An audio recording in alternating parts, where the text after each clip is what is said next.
Hello everybody, welcome back to my TV review series. Today we'll be discussing All-American Season 4. Finished watching it yesterday. I had another lovely interaction which I'll be covering on my language episode. I got kicked out of, or banned from going to Blue Medicinals, the dispensary here in Ohio, because I asked him how to open a transdermal patch. And the dude straight up was like, I don't like your tone. This is me because I can sing. My voice is this resonant. This is my normal speaking tone for real. So I'm now at the point where I just exist. I speak. Now I don't have access to healthcare from my dispensary that I've been going to for a solid 3 years. So I have plenty of dispensaries, but it doesn't change the fact that this just keeps happening, man. It's every day and it's disgusting. I am begging somebody to please let me live my fucking life. But if not, let's break down All-American Season 4. So I'll talk about that more in my language video. It happened yesterday and it has me all flustered because, again, how do I access healthcare in a country where everyone is just illiterate trash? Everyone's watching Netflix, so we'll talk about Netflix. Overall, great impressions. Again, if you're watching Season 4, I'm sure you know something about the plot, so I'm not going to read the overview. Overall, great. I'm going to keep it at a B. I think the plot moves along well, but I think some of the character relationships is just too wishy-washy. You know, one scene, I always got your back. The next scene, are you gonna treat me like that, bro? I thought we were friends. The next scene, oh, we made up. We've always been friends. Did you ever doubt it? All that kind of stuff amongst all of the characters really kind of just didn't lower the grade for me. But again, Season 4 characters are kind of getting a little stale for me. But still thoroughly enjoyed it. I thought the plot moved along well, and that's my overall grade and impressions. So now if you've not seen this episode or the season and you want to watch it, shut this video off here because now I'll be doing plot synopsis and character development. I did not write anything down watching the season, just after watching it, wrote down most of the major plot developments that I can remember. So this will be a synopsis. Major themes, we'll talk about NIL, name, image, and likeness, because that plays a big role in this season. But thoroughly enjoyed it, give it a B. And I gave Season 1 A-, I think every other season a B. Thoroughly enjoyed it, plot moves along well, characters are everyone's dated everybody, everyone's broken up and gotten back together, all the friends. But I think it is renewed for Season 5, so I'll probably watch that whenever it comes out, but going back to Ozark. So now time for the plot synopsis. So at the end of Season 3, and I remember saying in my review I didn't even know who won the game, Beverly or South Crenshaw, because they don't tell you. But you get, in Season 4, you get the results of the Season 3 state championship, and it's in dispute. I believe Beverly wins the state championship, but it's off of a call, a touchdown that the referee called, that the guy was down before he got in the end zone, so it wasn't a touchdown, but after reviewing the footage several times, it looks like Crenshaw won the game. So that's kind of going on there. Billy and Laura move in with Grandpa Willie. The girls live at Billy's and Laura's. So basically, I think Patience and Coop go to get an apartment. They kind of get scammed again, just they signed a lease on something they haven't seen in person. It's like a shared living space, and the pictures were just of pictures of not the actual rooms or the actual views. So they get there and they have Coop and Patience are lesbians, and there's a straight couple in there. And then the first night they hear them rock in the bed, so they're not too excited about their living quarters. So Olivia invites them to stay with her. So you have Olivia Baker, Coop, Patience, and Layla all living at the Baker's main house, and Billy and Laura's at Grandpa Willie's. Grandpa Willie, at first Billy moves in to take care of him because he has a heart attack. I think that was in Season 3. Yeah, it's either beginning of Season 4 or Season 3. He has a heart attack, literally at Billy Baker's desk at Crenshaw, and so now Billy's going to take care of him. So they're not getting along very well. Laura and Willie, who had strained relationships in the previous seasons, because Willie doesn't like her or Laura because she's not from Crenshaw, but they kind of get along. Billy and Willie still kind of go at it. So Willie decides to go to Florida for lifetime retirement. Tells Billy, maybe a week, maybe a month, maybe forever. So the whole season you have the Bakers living at Willie's house. Billy throws a combine, and this isn't in order, this is just me remembering the major plot lines. Billy throws a combine. Spencer and Jordan go to Golden Angeles. JJ and Asher go to Coastal California. They live at a beach house. So the fellas, this time they're at a beach house. You have those four in a beach house. Jordan is the backup quarterback. Spencer is a wideout. He's not impressing the head coach at the beginning, and he gets recruited by Coach. I think it's Coach Garrett's the head coach. Big black dude. I forget what his name was. They don't say his coach name very much. But so Spencer's not really doing too well at wideout, and so he sees people getting more playing time on special teams. So he switches to special teams, gets some reps in there, and then goes back to wideout later, after an episode or two. And then at the beginning, neither of them are great, and now they're both. Basically, Jordan becomes. He gets to start because there's another new character, Wade Waters, who's like a potential Heisman candidate at Golden Angeles, and he skips a practice for NIL. He gets a big deal from an airline, so they're going to fly on a jet, and he invites Jordan to go along with him. He skips the practice. Jordan still lies about it, covers for him, but then Jordan gets to play in the game because he skipped the practice for the NIL deal. Jordan throws the game-winning touchdown, and Wade is not happy that Jordan did well, so he uninvites him from the private jet party in Vegas. JJ is I think linebacker at Coastal California. Asher, who did steroids in season 2 or 3, has heart problems. End of season 3, when he's throwing his fit, you learn that it's because he did the steroids. That's why his heart problem. But this season he's trying to be a student coach, and so we have.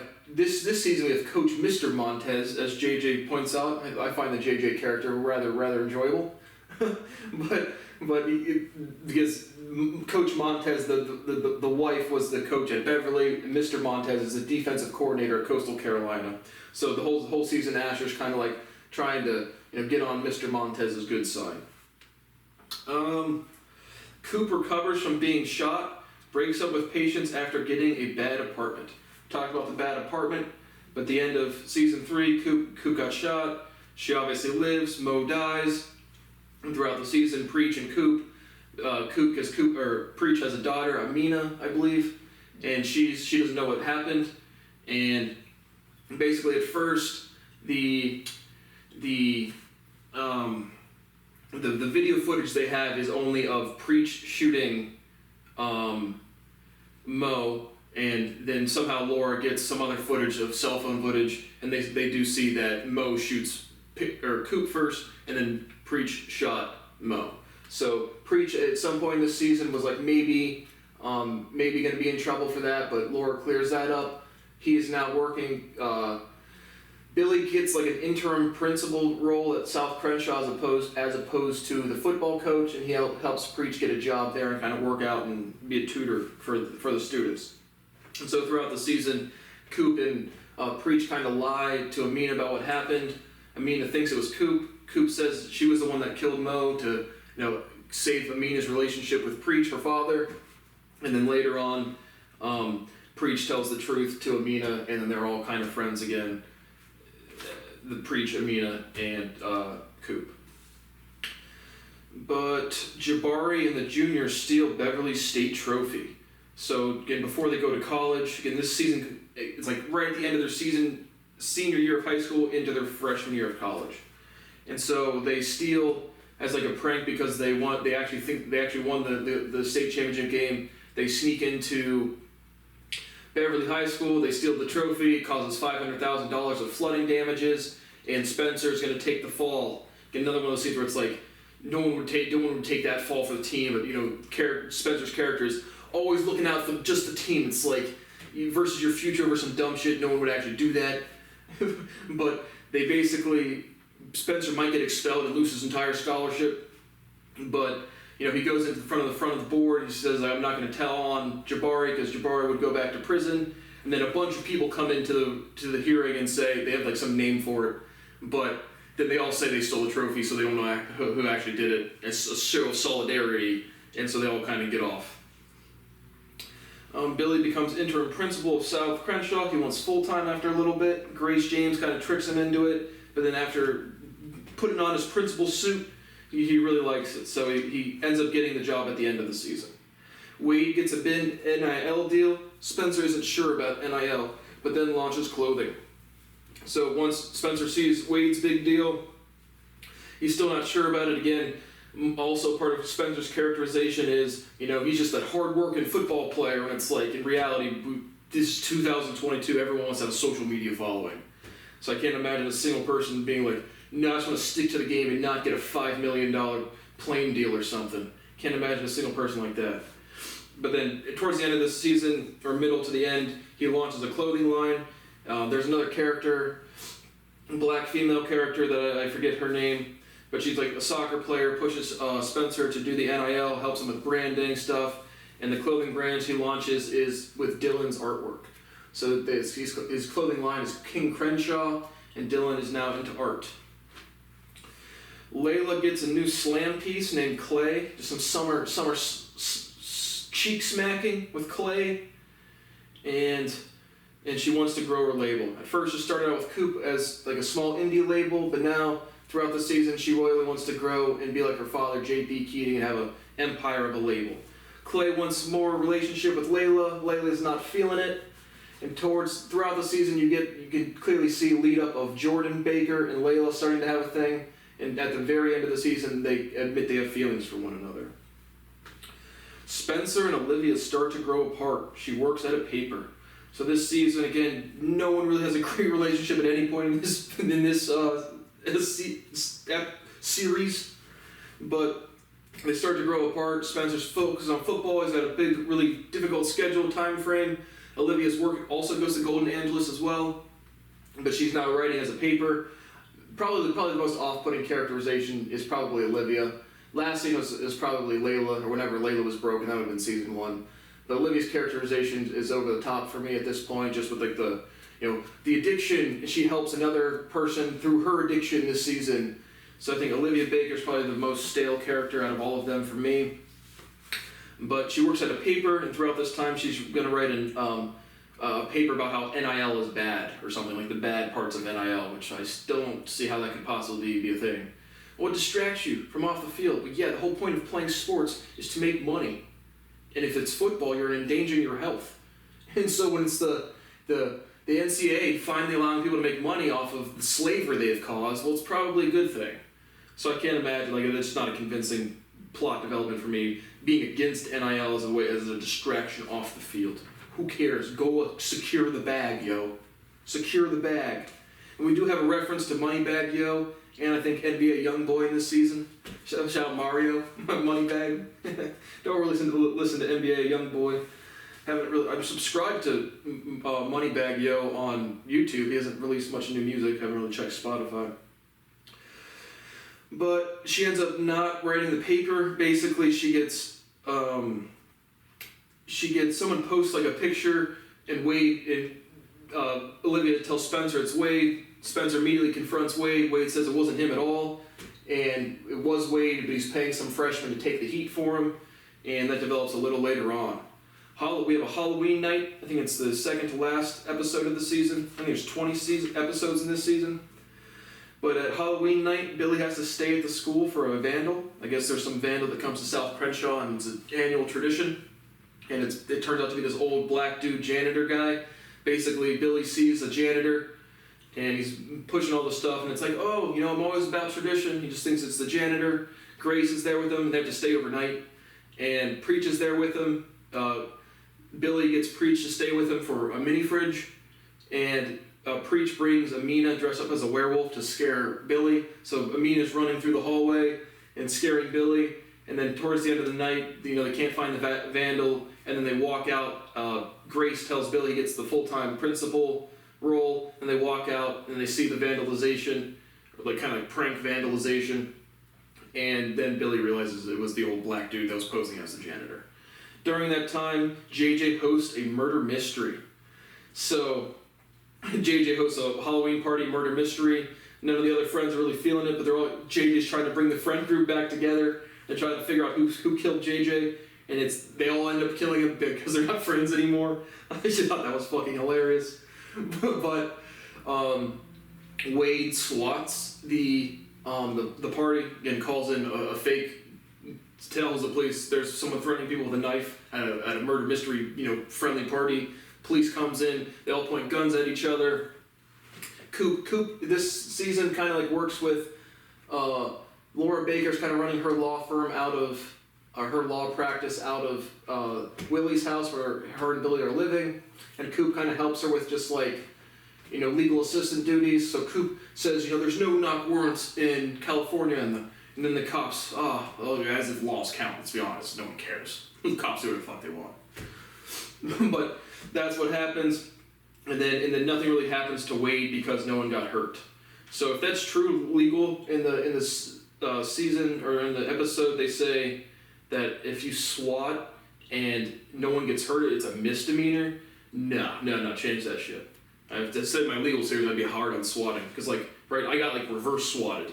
Either I got reverse swatted or either I got straight up swatted or the cops just did gang activity against me. Meaning when I email the professors at OSU and MSU and everybody else stealing my research and then cops come to my door, the professors at MSU either lied to the actual cops about exactly what was going on, or they told them exactly what was going on and the cops still did that. So those people need to go to fucking prison, no exceptions whatsoever. And today, to this minute of this day, I don't have constitutional rights to the point where I can't exist and interact with a single person without getting scapegoated to the point of slavery, for real. So the swatting punishments need to be aggressive. Patience drops an album. She struggles to come up with a title. Layla's her manager. And they have tension throughout the season about getting the album done. Asher dates Jamie with lupus. So Asher meets a new girl, Jamie. She's got lupus. He kind of gives her heart. And I think they meet in season 3. But Asher's not sure where Jamie went all summer, and she has lupus. I'm not exactly sure what that disease is, but they end up dating. Asher works at a restaurant for a little bit, then works as a bookie for a little bit, then does the student coaching stuff. But his mom, remember, is dating a dude named Jacob, or married a dude named Jacob, successful restaurateur, and so Jamie kind of asks for Asher without his permission, just right in front of his face, for $200,000 for Jacob to give Asher to go to college. Asher wasn't happy with that, promises to work and pay it off, and that's that. But they date throughout the season. GAU plays Coastal California in the homecoming game. Jordan punches Wade. And so the big kind of football lead-up climax of the season is Coastal Carolina plays Golden Angeles. Is GAU, is that a real school? It's kind of an interesting name. But at halftime, again, because Wade's benched because of the swatting, Spencer and Jordan are doing really, really well. And they're in the locker room all hyped up, and Wade says, your sister's a dumb bitch or a skank or something. And Spencer's about to do something, and then Jordan just punches right in the face. And so they end up winning the game after punching Wade in the face. Jordan's hand is kind of either broken, slightly broken or strained, so he can't throw very well in the second half. And Asher's tasked to give a scouting report on Jordan and Spencer, causes some tension at the beach house. But the game-winning pass Jordan tosses to Spencer left-handed. So they're all excited, super happy. And at the very last thing is Olivia is now writing a hit piece on GAU's head coach. Basically, Wade's going down, and he approaches Olivia and is like, if I'm going down, I'm going to take people with me. And Coach Garrett, the head coach, he says he can give him to her on a silver platter, more or less. So that's kind of the end of the season and the major plot developments. As well as also Principal Carter from season 3, he also marries Grace James in this season. So again, most of the major plot developments, didn't write them all down as I was watching it just after the season. So overall, again, major themes, swatting and NIL, kind of talked about it as the plot points came up. But obviously you should be able to make money off your name, image, and likeness if a school is using your name, image, and likeness to make money, which is literally slavery. But I'm glad the NCAA picked that up. In a lot of the plot developments of the characterizations, again, Olivia being against NIL, Spencer not being sure about NIL at the beginning. I would be all for NIL, absolutely. But and then swatting should absolutely be harsh punishments. And again, if MSU, OSU, I still don't have access to court or law in any way, and I want to sue 100 million fucking people, not actually, but a lot of people, and criminally prosecute them. And so either they told the cops lies to any extent whatsoever, and that's literally swatting, or B, they told the cops exactly what's going on, and the cops still derelict their duty and harass me to the point where it affects my health and my physicality. So, again, at some point, there has to be actual fucking law enforcement in this fucking country, or at least release my property so I can leave and stop being harassed by people who do not know how to behave.